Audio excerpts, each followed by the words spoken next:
the Chase Thomas Podcast, for people who have nothing but time to kill. And Matt Green, I don't know if you saw, but it was a great year for myself on the pick'em. And I finished on a high note here with Michigan and Washington both getting dubs. The group chat gave me the Thomas family group chat was all over me because I said in the morning, I'm like, yeah, no, it's going to be Michigan and Washington. And they were all Alabama, Texas. Everyone was all Alabama, Texas. That's what we're getting.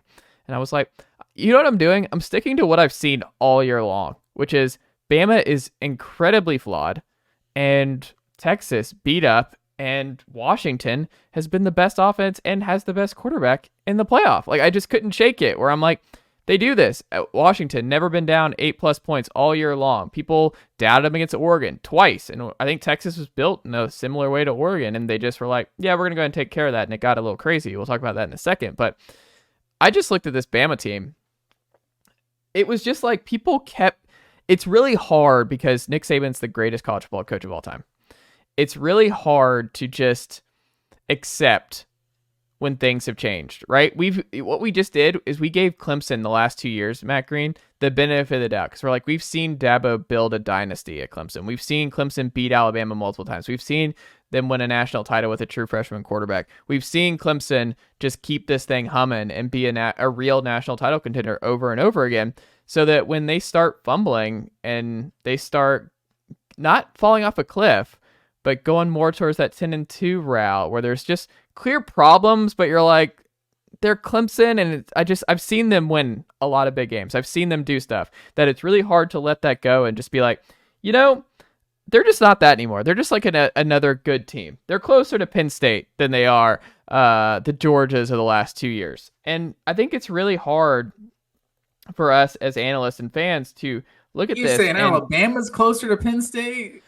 I'm saying this year, yes. Like, I'm saying that they were I think that's a close game this year. I think those two teams were closer than like the Georgias of the last 2 years. I don't think there's one true. Penn State Michigan game went like they were down like a touchdown in like the third quarter. You're like, no, this lead's insurmountable. Penn State, they can't do anything. They couldn't score at all. I mean, you look at Bama, what did they do in the second half? They took the ball out of Jalen Milroe's hands. Like, he was not throwing the football. They were like, we're running QB counter. We're running the football a bunch with him. We are power. And they ran the ball well. Bama ran the ball well against Michigan. But all that to say, Matt Green, I just didn't feel like this is the Alabama of old. And people just kept saying after they beat Georgia, it was the Alabama of old. But I'm like, I don't know. I think if you play Bama, Georgia 100 times in the bins, I think Georgia wins that game probably 90 out of 100 times. Like, I didn't come away going, Bama's back. I came away, Georgia had a bad day, had some injuries in the line. Ladd McConkey wasn't 100%. You had, obviously, the missed call and the catch, and who knows how different the game is there. But, like, I didn't come away going, wow, outclassed. It's just Bama won in the trenches that day. You know who didn't win in the trenches? Bama against Michigan. So you saw that it could have gone the other way, and maybe that it doesn't happen again that way.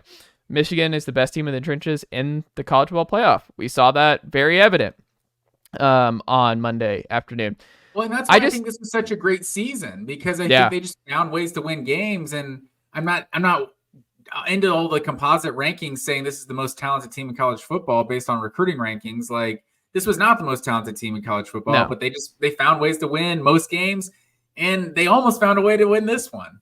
And it's almost a testament to Nick Saban because this was an incredibly flawed team that he dragged to the college football playoff. And they just didn't have dudes. Like, Burton obviously didn't step up in this game. No Isaiah Bond.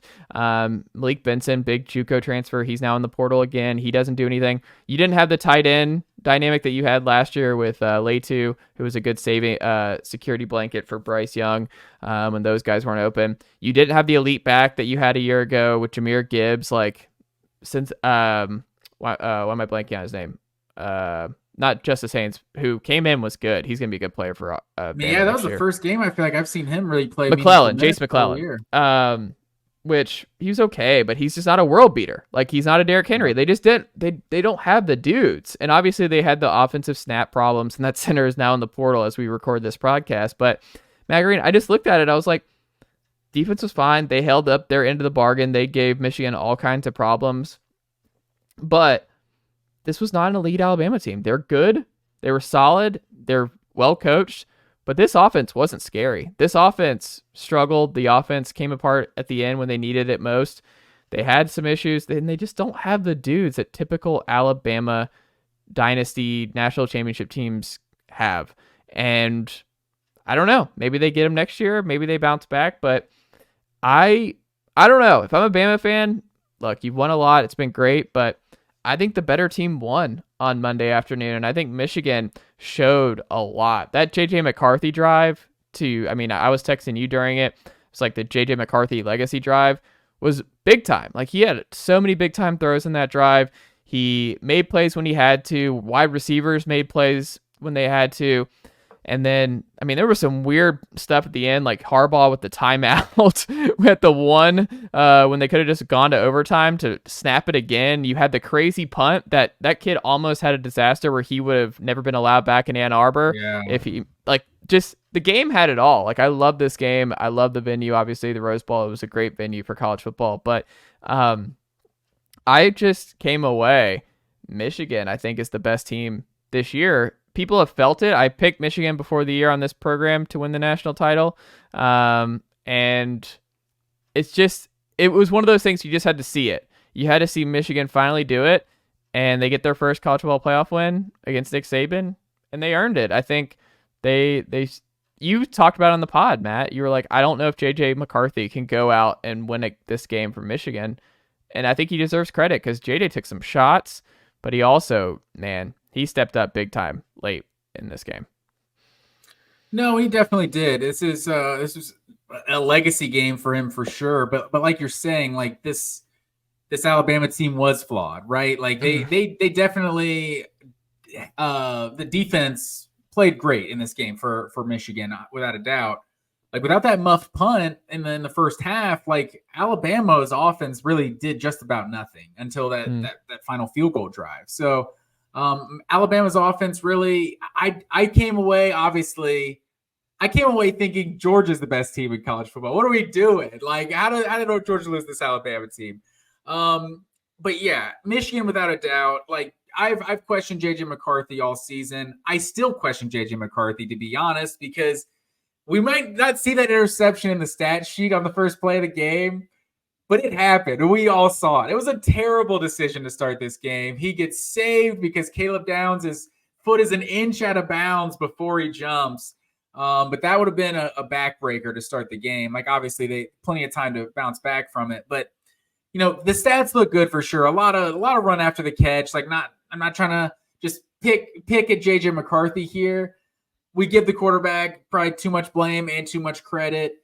It was obviously a great game for him, but I'm still like, he gets into a shootout next week with Michael Penix. Like, my money's still not on JJ McCarthy in that situation. We'll get into how we think Sunday's going to go, or Monday night's going to go on the Sunday night show, but I'm still back and forth on that one. I'm with you. Like, I still am going to probably pick Michigan, but man, picking against Washington has been a foolish thing to do. But, final thing here, Matt Green. Do you think Bama makes it back? They're fine. This doesn't dwell on them. They're just right back. Or do you think this is one of those where you're like, now it's getting even tighter? Have we already seen the last national championship for Nick Saban at Alabama? Just because it's going to get even more complicated with the expanded SEC and now the 12-team playoff. I'm never going to count Nick Saban out. Like, people could argue and say I've already counted him out because I said the dynasty was dead. It's just because the dynasty was just operating at such a ridiculous level, and that's just no longer the case. There's still one of the best programs in college football every single year, and are going to go into just about every single season being one of those 4 or 5 teams that people are picking to win a national championship. So I just can't say that they're never winning another national championship, but constructed the way they were this year, like, that's why I question Milroe. Like, he did improve, but how much more can this guy improve? Like, I don't know. I do question their ability to win a championship with this guy. Is the defense as good next year, losing guys like Dallas Turner? I assume Kool-Aid McKinstry's going pro. Terry and Arnold probably going pro. I haven't seen the guys on their defense yet to this point, but I don't know. We'll see. But, Alabama's going to be loaded year in and year out. And it's hard to – I'm never going to say that Saban is just he's not going to win a national championship. I don't know. He can't have that many more years left, but you can't count him out.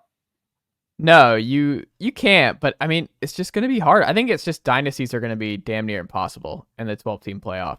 I think it's just going to be really hard. The dynasty really is just making the playoff every year. Is I think what the new dynasty measuring stick's going to be is like how many years in a row were you in the college football playoff where you had an opportunity? Maybe we start to talk about like Final Fours, like a college basketball. You're in the Final Four every year, like that's elite, and you're giving yourself a chance to win championships. But I don't know. I think in